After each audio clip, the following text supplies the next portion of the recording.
Charles, you won 2 gold medals. You're on the original Dream Team. You were MVP, top 20 player of all time, but you never got that ring. How does that sit with you? You know, that's a great question because I'm asked that all the time. You know, it's frustrating a little bit because it's like everything on your resume is cool except the one little thing. I tell you what it does for me. I know everybody who's on the list.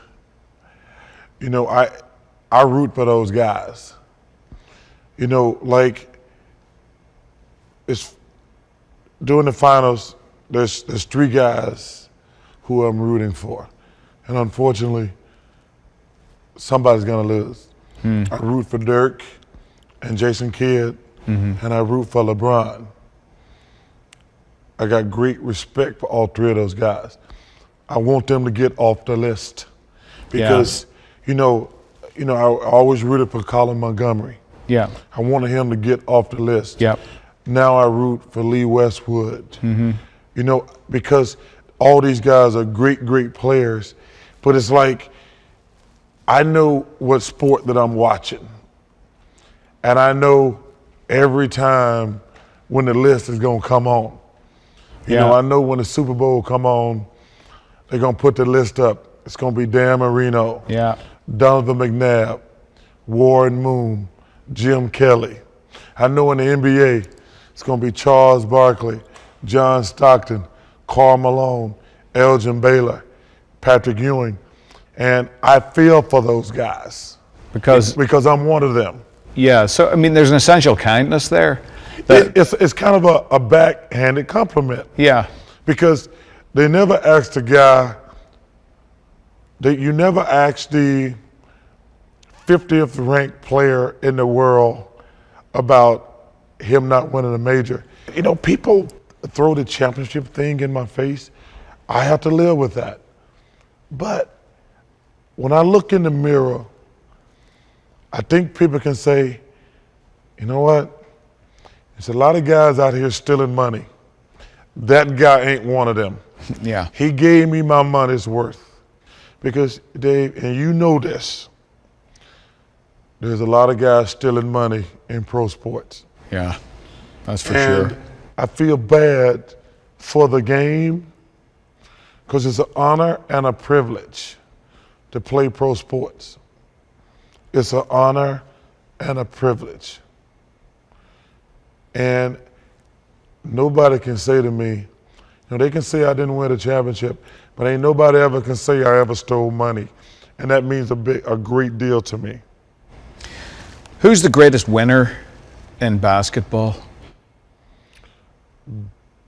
Bill Russell is the greatest winner. I knew you were going to say that. Well, if a guy wins 2 NCAA championships, 11 world championships, that tells me something. Because it's hard to win. People don't understand that, you do. Yeah. The greatest basketball player I ever saw was Michael Jordan. He won 6 championships. Nobody in the world wanted to win more than Michael Jordan. And for Bill Russell to have 5 more, that tells me something about his mental makeup. Almost twice as many. Yes. It's amazing. Now, who was the best athlete, not on a team sport, the best individual athlete you ever saw? Carl Lewis. Carl Lewis? Really? Carl Lewis. Carl Lewis, to watch him run that fast? To be that good from Olympic to Olympic to Olympics, I thought was remarkable. We're talking about sports like football and basketball and baseball and now even golf, and there's still a racial divide there. You can talk about race and not be racist. Like I always say, Colonel Sanders is the greatest white man ever. Because you know, black people, we love fried chicken. Because Colonel Sanders is the greatest white man ever. Now, if I said that, I would hope that people are serious enough to take that as a joke. Yeah. Now, there's always, I said it all the time, there's some idiots gonna call in, try to make it racist. I trust the people. I trust the people to know that's a joke. I do. I trust the people. And you have no political correctness. Listen, I trust the people. Yeah. There's going to always be somebody out there, like I always joke about white people can't dance. Well, white women can dance, white men can't dance. No, I cannot. Yeah. But clearly that's a joke and it's something that should be fun. I don't worry if people get upset about every little thing. They should have a sense of humor. Yeah. You know what's interesting about sports? I think when something bad happens in the world, everybody says, well, at least we got sports as a diversion. I says, why do we have to wait for something bad to happen? Sports should always be a diversion. Yeah. I never take sports that serious. That's, I love sports, yeah. but it's just sports. We do take them seriously, though. I hear the word hate used all the time. You know, Boston hates New York. You know, these rivalries. Yeah. You know, the Crimson Tide, they hate Tennessee. Yeah. Relax. You know, really, I mean, Yeah. is there not enough hatred in the world to go around? Or can't you just love your own team? It drives me crazy. I'm like, hey, they good guys too, you know. I don't, you know, I'm in the Alabama-Auburn thing. Yeah. Alabama's a great school. The people in Alabama where I'm from, they hate each other. I'm like, dude, relax. They got great kids down at Alabama. We got great kids at Auburn. We don't hate them. Relax. If we beat them or they beat us, let's congratulate them. We beat them, let's congratulate them. This, man, sports are, you look at this. You know, we got the tornadoes in Alabama. We got the tornadoes in Missouri. We got the floods in Louisiana. That's serious stuff. Yeah. Whether this guy wins a golf tournament or this guy doesn't win an NBA championship, am I supposed to think that's the most important thing in the world? Of course not. That's silly. But sports to me, I love sports. I love sports. Yeah. Sports have given me every single thing in my life. I love it. I'm gonna watch football every Saturday and Sunday. I'm gonna watch golf every Thursday, Friday, Saturday, and Sunday. I love sports. Because what they do is they take me away from reality. If I watch the news, it's just a bunch of murder, crime, financial institutions, people going to jail. Misery. Yeah. But when I watch sports, I get to see guys do great things. You know, I get to see guys choke. But I don't, when they choke, I get a chance to see them handle it with dignity. Yeah. You know, not to pick on Rory McIlroy, watching him at the Masters, I felt bad for him. But it's compelling. It's compelling, but the way he handled it, Nick Faldo, the way he handled the Greg Norman thing. You're sitting there as a player, you feel for Greg Norman. I felt for him. I felt for Rory McIlroy. But the way Rory handled it, the way Nick hugged him on 18, Phil Mickelson, you know, at the US Open. Me, when John Paxton hit the three, those were things that were devastating to that person. But it ain't like our life sucked. You know, it was all right. Yeah. But you get a chance to handle it. Yeah. And then that's compelling. You know, one thing about golf is actually the only sport where you can actually see a meltdown. Oh, and it happens like a slow motion train Oh, wreck. it is. Like, and I feel, because you kind of feel like from one jock to another, you hurt. You hurt.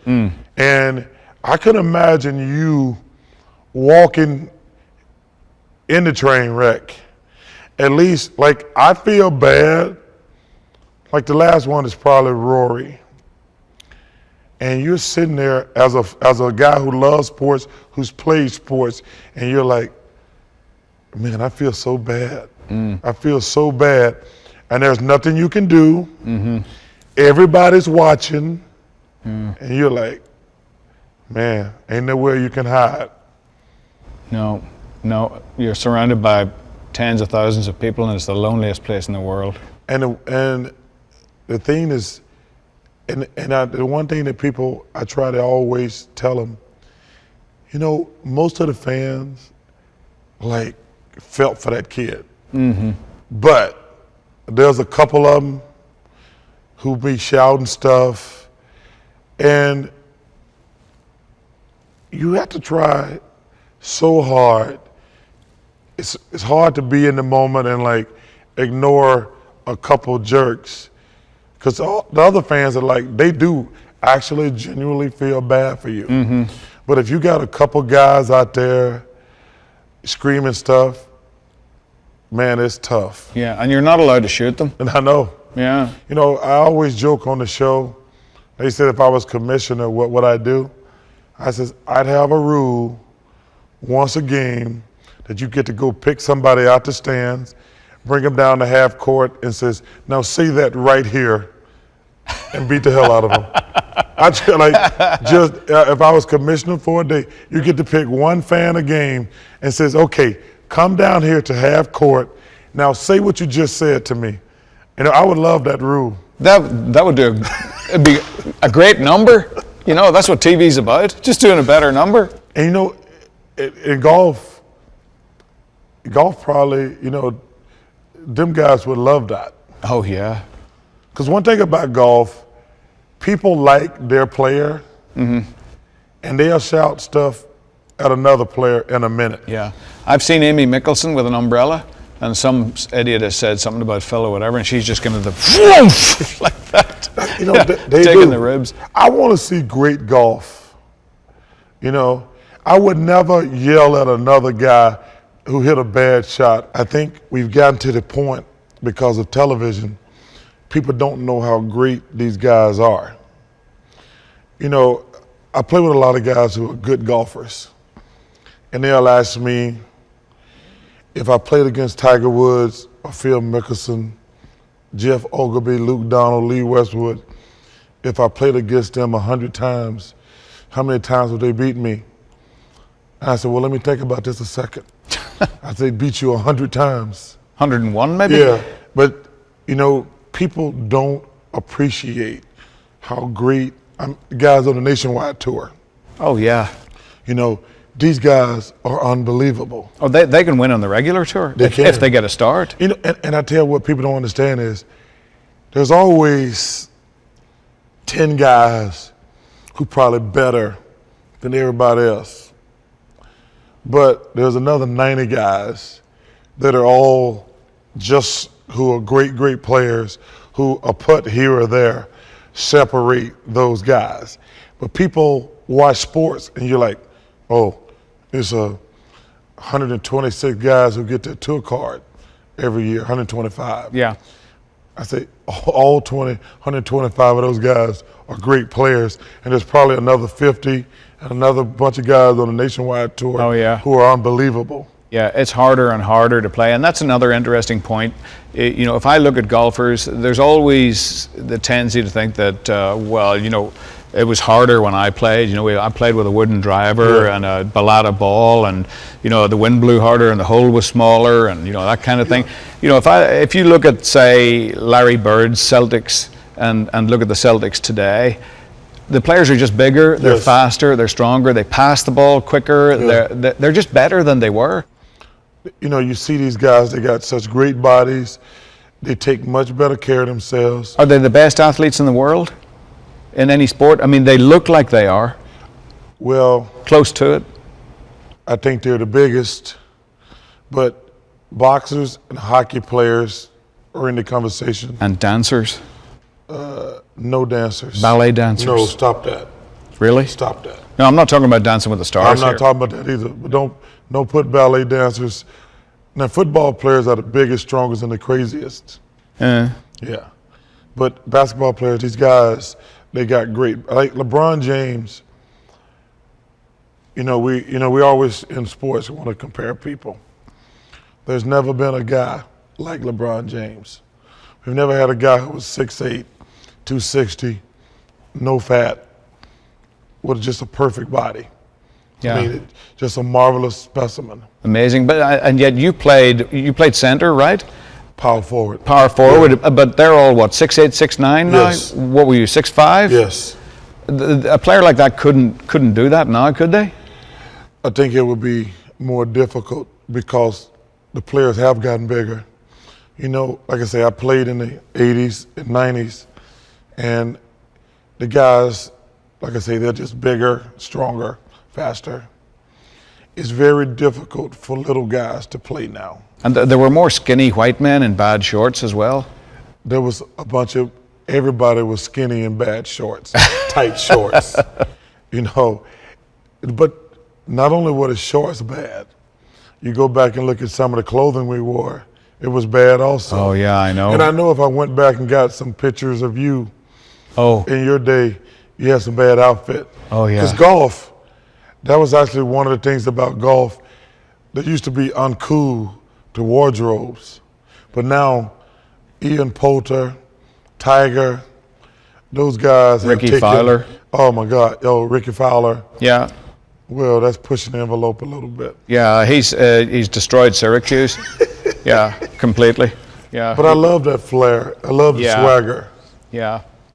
You spent a long time in Phoenix. You live there now. The CEO of the Suns, Rick Wells, just came out of the closet, if you like, said he was gay. Why is it such a big deal these days, if someone happens to be gay? Every sport is filled with gay people. On tour in golf, yes, we're supposed to have none. Yeah. Nobody knows of any. I'm sorry, bull. David, it's absurd and ridiculous for anybody who's ever played PGA Tour, tennis tour, NBA, pro football, pro baseball to think they haven't played with a gay person. That's ridiculous. I know I played with gay guys. God bless them. I was happy for Rick. I want anybody to be who they want to be. I get offended when I hear these guys on TV telling me we wouldn't like it. And I'm like, how you know we wouldn't like it? First of all, we played with gay guys. First of all, it's an insult to gay people to think like they're gonna try to pick up teammates and things like that. That's an insult. Yeah. But you know who I can't stand to play with? Guys who can't play. That's who I can't stand to play with. But I got no problem playing with a gay guy.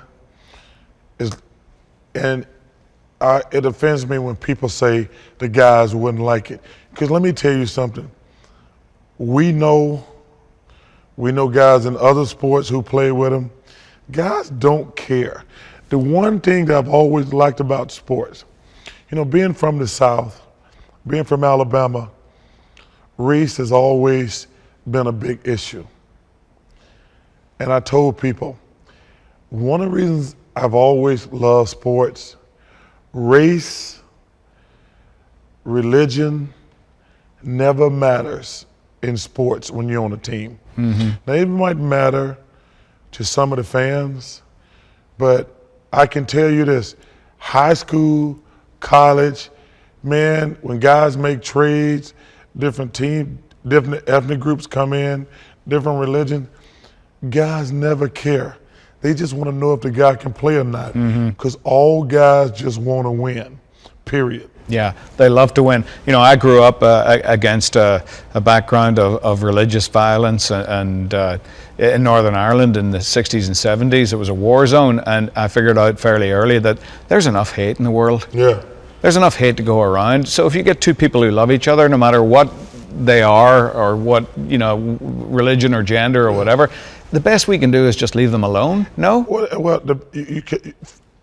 or the least we can do. The reason you should leave them alone to brush any group the same way is stupid.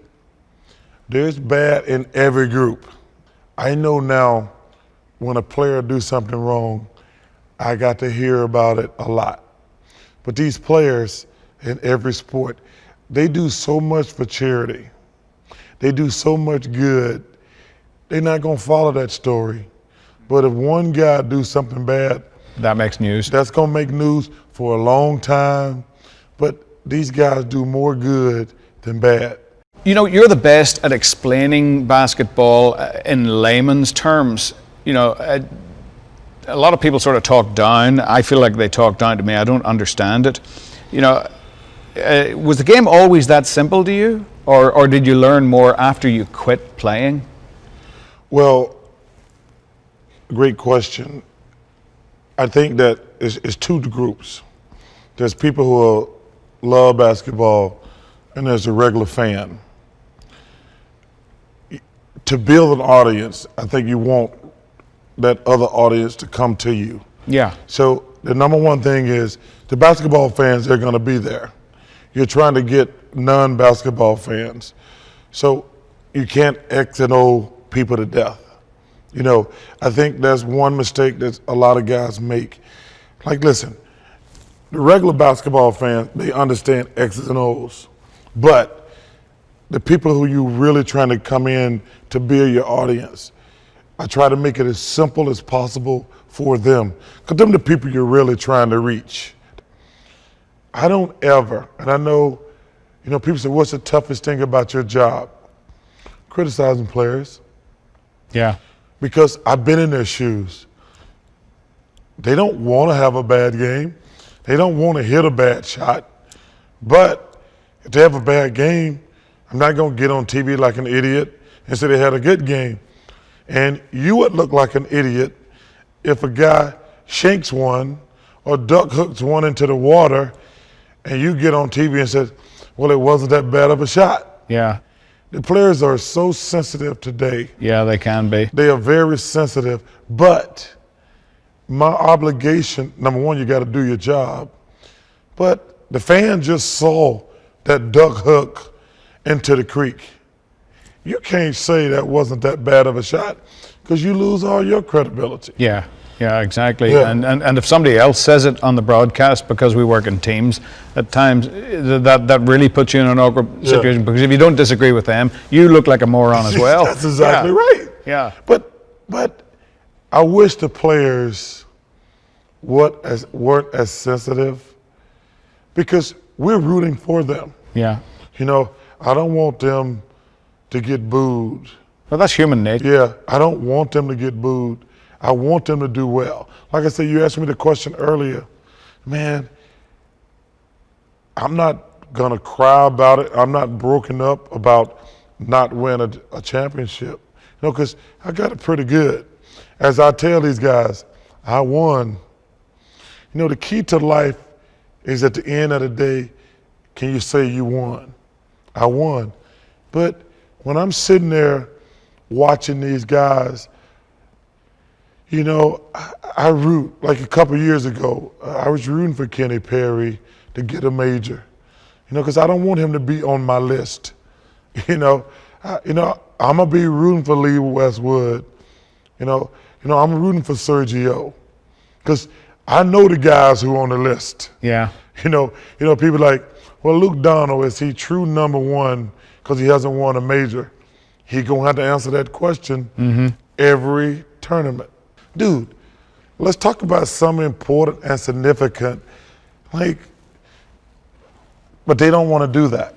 No, I mean, and we see it every week in golf, although we don't see it. You know, somebody will call a penalty on themselves. Yeah. What other sport does that happen in? You know, the ball goes, out of play, and everyone, you know, has got their hand up. You know, somebody knows that it came off them. Yeah. You know, but we've got kids out there that, you know, the camera's not on them, nobody sees them, and they say, the ball just moved. Yeah. You know, that's awesome. There's something really special about that. And when you see it in other sports, it's even more special because it happens so rarely. You know, the key is, man, one of the reasons I just, golf is the most addictive thing I've done in my life. You know, I had never touched a golf club till I was like 25. And then when I was a good player, I played every single day when I was on vacation. And you talk to guys now who play, like the guys play down in Miami every day. They're like, it's the most addictive thing in the world.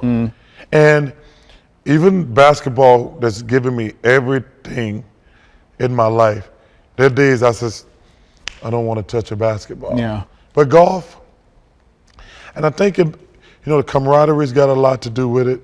You're out there with 3 of your friends shooting the shit. Yeah. But it's just fun being out there. Yeah. Just giving each other crap. Yeah. Oh my God. It's Yeah, that's the unbelievable. best. That's the best. It is the best. Yeah. I miss that, you know. And this is the closest thing we can get to it. Yeah. Well, I blame Haney for the whole thing, to be honest with you, because the one possibility that he didn't explore was maybe you're swinging the club correctly. So later in the show, I want you to teach me the hitch. You know, I'll see if I can do that, because I can't play golf the regular way. My left arm is all mangled, you know, from an accident, and I think maybe I could, you know, make a swing if I swung like you. The hitch comes on its own. It's very frustrating. It drives me crazy as hell. I mean, but there's really nothing else I could do, and to be honest with you. You don't make a hitch in your practice swing, right? Because I've seen you hit. I saw you hit it at Vaquero. George Lopez and I came out and watched, and you smoked it. I just can't do it under pressure, and I don't do it when I practice. That's what makes it even more frustrating. You know, you talk about you want me to teach it to you. I don't think about it unless there's a ball there. I mean, when I make my practice swing, you know, it doesn't happen. And when there's a ball there, something is in here that's got me wired incorrectly.